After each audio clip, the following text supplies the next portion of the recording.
जब महमूद गजनी के अटैक्स के बाद की क्या स्थिति थी और मोहम्मद गौरी का जब इन्वेड हुआ उस समय की क्या स्थिति थी? उसका भी वही मकसद था कि किसी भी तरह से भारत के अंदर आए और पूरा इस्लाम का परचम लहराए। सर, सरदार वल्लभ भाई पटेल का भी एक अहम रोल माना जाता है सोमनाथ मंदिर के पुनः निर्माण में। जब सरदार वल्लभ भाई पटेल जब सोमनाथ गए, उन्होंने जब देखा कि ऐसी दयनीय स्थिति है भगवान शिव जी के मंदिर का और वहाँ पे पूजा पाठ चल रहा है, पर वैसा नहीं है जिस तरह का एक इतिहास पे वर्णन रहा है सोमनाथ मंदिर का, तो उन्होंने फिर तय किया कि आज़ाद भारत में इस मंदिर को पुनर्जीवित किया जाए और पुनः स्थापित किया जाए। पंडित नेहरू ने घोर विरोध किया।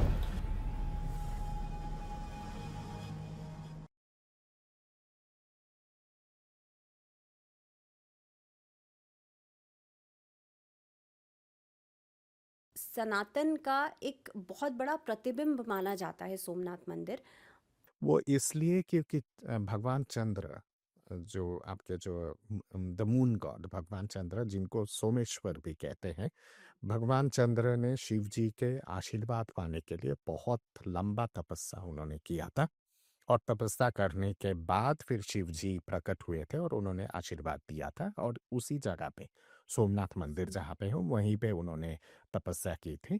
तो फिर भगवान शिव प्रकट होके फिर बोले थे कि आज के बाद इस मंदिर को और इस शिवलिंग को स्वमेश्वर सोमनाथ कहा जाएगा, क्योंकि स्वमेश्वर भगवान चंद्र का एक नाम है और क्योंकि तुमने इतना कठिन तपस्या किए हो तो तुम आजीवन मतलब कि अंत काल तक इसी प्रांगण में मौजूद रहोगे और भगवान शिव के जटाओं में, मस्तक पे। तो और शिव जी ने ये भी कहा था कि ये प्रथम ज्योतिर्लिंग के हिसाब से स्थापित होगा ये स्थान। तो शिव जी के वरदान के चलते ये प्रथम ज्योतिर्लिंग के हिसाब से स्थापित हुआ। अब जब महमूद ऑफ गजनी ने जब सोमनाथ लूटने के बाद जब वो वापस जा रहे थे, तो लगभग इतिहास कहता है कि लगभग 5 लाख के आसपास हिंदुओं को उसने गुलाम बना के लेके गया गजनी की तरफ। तो वो जब वापस जब जा रहे थे सिंध और आपके भावलपुर राजस्थान के तरफ से, वो अंतिम उसका एक वो था, एक अंतिम फिर एक और लड़ाई था विच वाज द 17th आक्रमण।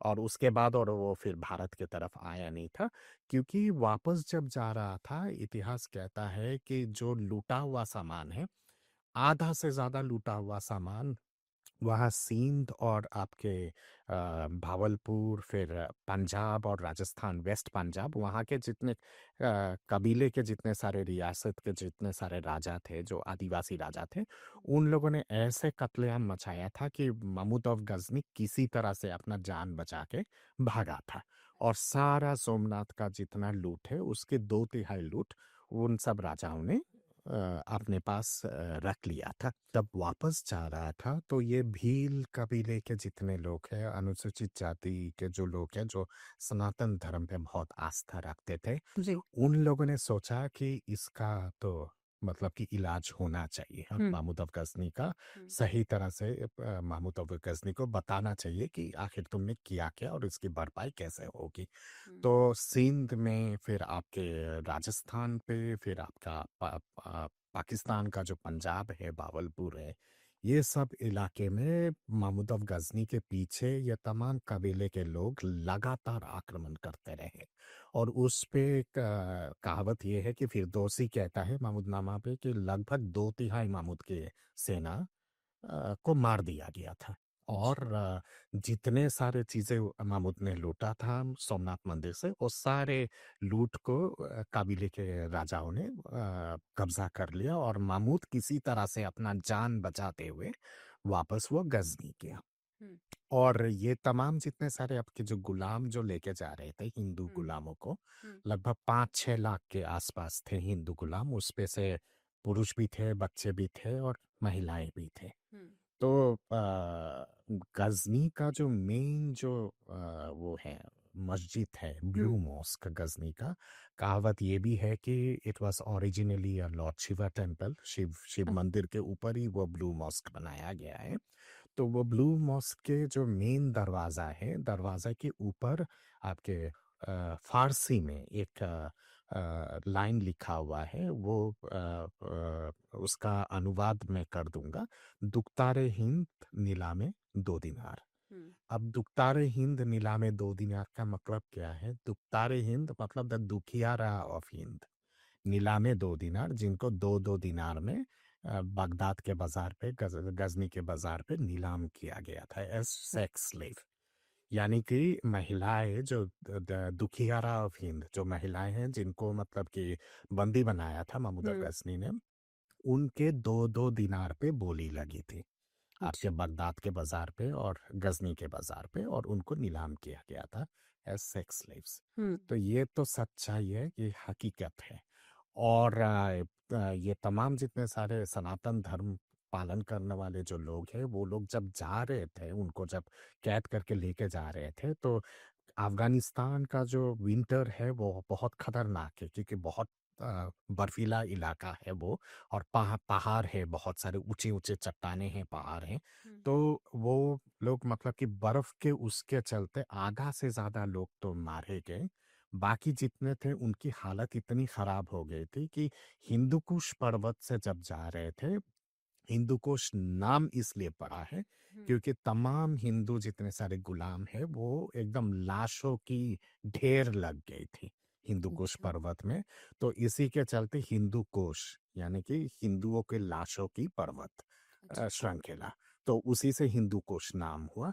बाकी जितने थे जो गजनी और काबुल पे पहुंचे, क्योंकि वो तो इतना गरीब प्रदेश है, हुँ, खाने का कोई साधन नहीं है, कुछ नहीं है, हुँ। तो उनको खिलाने के लिए भी साधन नहीं था महमूद गजनी के पास। अच्छा। तो वो तमाम जितने सारे हिंदू गुलाम हैं उनको कहा गया कि तुम लोग यहाँ से निकलो, क्योंकि तुम्हें पालने का साधन नहीं है, एक एक वक्त का रोटी देने का साधन नहीं है। तो ऑप्शन यही दिया गया था कि भारत के तरफ नहीं आओगे, सेंट्रल एशिया की तरफ जाओगे, हुँ, और वहाँ पे मरो, जिंदा रहो, कुछ भी हो। तो उस तरफ वेस्टर्न एशिया की तरफ, सेंट्रल एशिया, ये उज़्बेकिस्तान, किर्गिस्तान, हुँ, ये तमाम जितने सारे इलाके हैं, हुँ, वहाँ से पलायन हुआ। होते होते होते होते अल्टीमेटली एक बड़ा सा एक प्रतिशत वो यूरोप में जाके शरण लिए, अच्छा, और वही है जो रोमा जिप्सीज है। ओके। हाँ, जो रोमा जिप्सीज है वो वही है, क्योंकि ये तमाम गुलाम जितने थे, हाँ, ये सब की जो ओरिजिन है ये गुजरात, सिंध और राजस्थान के हैं। अच्छा। और जब डीएनए, रोमा जिप्सीज का डीएनए और यहाँ के लोगों का जो सिंध, राजस्थान और गुजरात के जो आदिवासी लोग हैं उनके डीएनए को जब मिलाया गया है तो एग्जैक्ट डीएनए है। हुँ, तो वो कहीं ना कहीं पे उसी तरह से वहाँ पे रोमा जिप्सीज जाके बस गए थे यूरोप पे, और वहाँ पे भी अत्याचार बहुत हुआ क्योंकि ईसाइयों ने बहुत अच्छा अत्याचार किया। तो उनको कहीं ना कहीं पे अपने जान बचाने के लिए उनको ईसाई धर्म अपनाना एक्सेप्ट पड़ा, करना एक्सेप्ट करना पड़ा। जी, हाँ, पर रहन-सहन, रीति-रिवाज, बोली वगैरह सब राजस्थान, यही सिंध और गुजरात के ही हैं, वहाँ के जो रोमा जिप्सीज़ हैं। हुँ। तो ये तो एक लंबा कहानी है। सोमनाथ मंदिर क्योंकि पहला ज्योतिर्लिंग भी है, लेकिन फिर भी महमूद गज़नी को सोमनाथ मंदिर ही क्यों चुना अटैक करने वो के लिए? इसलिए क्योंकि तब भारत में तो मंदिरों की तो कमी नहीं है, हुँ, लाखों में मंदिरें हाँ, हैं। पर महमूद ने जानबूझ के ऐसे मंदिरों को टारगेट किया, जो या तो फिर शक्तिपीठ, या अच्छा। तो भगवान किशन का जन्म स्थान वगैरह, हुँ, या तो फिर भगवान शिव का आस्था का केंद्र। हुँ, क्योंकि उसको लगता था कि यहाँ पे अगर चोट पहुंचाएंगे और इन सब प्रसिद्ध मंदिरों को अगर ध्वस्त करेंगे, तो ये तमाम जितने सारे सनातन धर्म मानने वाले जितने लोग हैं वो मतलब कि आसानी से इस्लाम धर्म एक्सेप्ट कर ले एक्सेप्ट कर लेंगे। तो अच्छा। मकसद वही था, उसी के चलते उसने वो किया, और इसी यानी कि सिर्फ लूट मकसद नहीं था, यहाँ पे आस्था को ही चोट चोट पहुँचाना मकसद चोट पहुँचाना मकसद था, और इसीलिए शुरुआत में ही आपके जो मुल्तान के जो सूर्य मंदिर है, जो हुँ, प्रसिद्ध सूर्य मंदिर था, हाँ, उसको उसने ध्वस्त किया, क्योंकि वो आस्था का केंद्र था। फिर आपके थानेश्वर कांगड़ा में लूट मचाना, ध्वस्त करना आस्था का केंद्र, क्योंकि शक्ति का स्थान है हुँ, माँ दुर्गा का। हुँ, फिर आपके मथुरा पे आक्रमण करना, क्योंकि भगवान कृष्ण से जुड़ा हुआ है मथुरा, वृंदावन और आपके गोकुल वगैरह। हुँ, तो वहां पे आस्था का केंद्र को उसने ध्वस्त किया। उसके बाद जब राजस्थान की तरफ जब आए, तो राजस्थान में तमाम जितने सारे प्रसिद्ध जितने सारे मंदिर हैं जो आस्था का केंद्र रहा है, चाहे वो चित्तौड़ हो चाहे वो दूसरे जगह हो, वहां पे एक एक करके उसने ध्वस्त किया ताकि आस्था पे चोट पहुंचाए। गुजरात पे जाने का भी मेन मकसद यही था, क्योंकि सोमनाथ मंदिर पूरे दुनिया में प्रसिद्ध था। हुँ, आपने रिचेस के चलते, आपने आस्था के चलते, और लाखों में हिंदू आते थे वहां पे हुँ, शिव जी की पूजा करने के लिए, हुँ, तो इसलिए सोमनाथ को उसने ध्वस्त किया। जी, अब बात यहाँ पे आती है कि तो 17 बार महमूद ने आक्रमण किया भारत के ऊपर। हुँ, अंतिम आक्रमण जो उसका था सोमनाथ के 1.5 साल बाद, अंतिम आक्रमण जब उसने किया, वो इसलिए किया था क्योंकि ये जो भील कबीले के जितने लोग हैं जो राजस्थान, सिंध और भावलपुर और वेस्ट पंजाब में, जिन्होंने नाक में दम कर दिया था, जिन्होंने लूटा भी था। हाँ, लूटा भी था, और हुँ, मामूद के नाक पे दम कर दिया था, और हुँ, मामूद किसी तरह से अपना जान बचा के भागे थे। हुँ, तो उनके ऊपर खुंदक के चलते, ताकि उनको सबक सिखाया जाए, वो अच्छा, अंतिम उसकी अ, एक और आक्रमण था। अच्छा, उसके बाद और फिर उसने भारत के ऊपर आक्रमण नहीं किया, क्योंकि अफगानिस्तान में ही जिस तरह से तकरार लगातार हो रहा था, और हुँ, हिंदू शाही किंगडम के साथ आनंद पाल के जो वंश के जो लोग थे, जो आनंद पाल के जगह पे जिन लोगों ने साम्राज्य संभाला था, हुँ, अफगानिस्तान तो चला गया था, पर इस तरफ तो था चित्रल वगैरह, और आपके लाहौर और ये सारे इलाके जो है वो तब भी हिंदू शाही किंगडम के कंट्रोल में ही था। और इस तरह की परिस्थिति वहां पे चलती रही अफगानिस्तान पे, क्योंकि अफगानिस्तान को धर्म परिवर्तित 100% एक बार के आक्रमण पे नहीं हुआ। अच्छा, अफगानिस्तान के साथ जो इतिहास है, जो आपके अरबों के साथ जो टकरार है वहाँ के स्थानीय लोगों का, हुँ, वो कम से कम 200 साल तक जंग चला। इट स्टार्टेड फ्रॉम 650 के आसपास से, हुँ, और वो 12वीं शताब्दी तक जाके ये जंग चलता रहा। मतलब 250-300 साल का पूरा जंग रहा। और फिर जाके मोहम्मद गोरी जब वहाँ के सुल्तान बने, तब जाके फाइनली पूरा कब्जा कर पाए। तो सर महमूद गज़नी के बाद क्योंकि ज़ाहिर-सी बात है जो सनातन है वो तो शाश्वत है। आस्था को तोड़ने की कोशिश ज़रूर की गई लेकिन जब महमूद गज़नी के अटैक्स के बाद की क्या स्थिति थी? और मोहम्मद गौरी का जब इन्वेड हुआ, उस समय की क्या स्थिति थी? मोहम्मद गौरी ने कहाँ अटैक किया? देखिए, मोहम्मद गौरी की जहाँ बात आती है, मोहम्मद गौरी और महमूद गजनी के बीच में जो अंतरकाल है वो लगभग 200 साल का है। Mahmud of Ghazni was in 700 and 726-27 के आसपास से, मतलब कि गजनी का किंगडम का शुरुआत हुआ था। महमूद ऑफ गजनी ने 8वीं शताब्दी में भारत पे आक्रमण किए थे। उससे पहले उनके फादर वगैरह थे। और Mohammad Ghori was in the 12th century.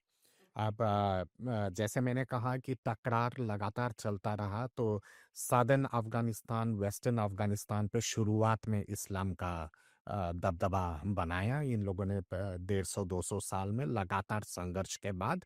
उसके बाद आपके वेस्टर्न अफगानिस्तान और ईस्टर्न अफगानिस्तान, ये जो काबुल हो गया, जलालाबाद हो गया, ये तमाम जितने सारे एरिया हैं, उन सब पे अंत में जाके इन लोगों ने कब्जा किया, और वो लगभग 11वीं सदी 12वीं सदी के आसपास।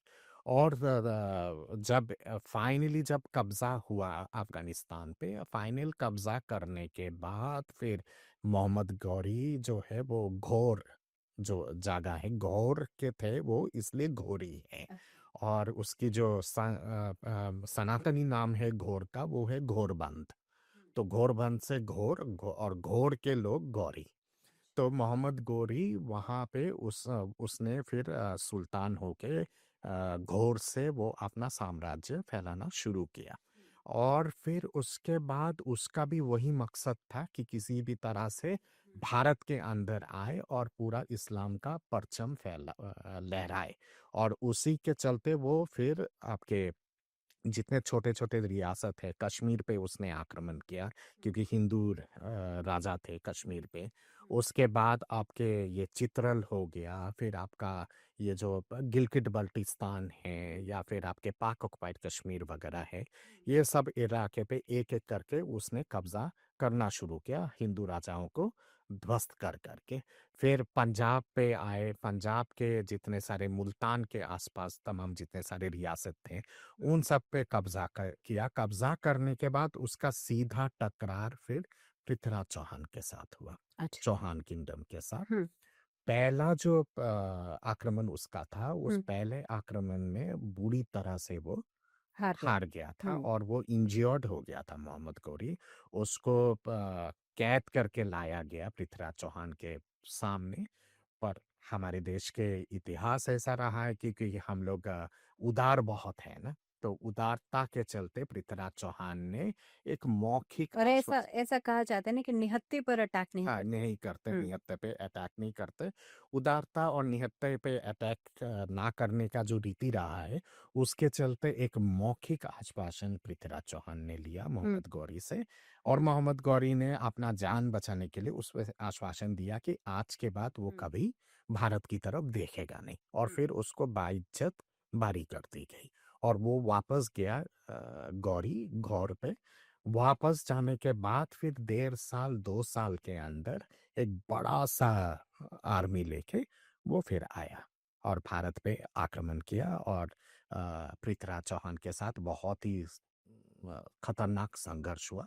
हुँ, और उस पे राजा जयचंद का इतिहास और ये सब चीज़ें पता है कि किस तरह से राजा जयचंद ने मदद किया था हुँ, मोहम्मद गौरी को, और जिसके चलते पृथ्वीराज चौहान की हार हुई। उनको कहीं न कहीं पे कैद करके लेके गए वहाँ हुँ। अफ़गानिस्तान। और फिर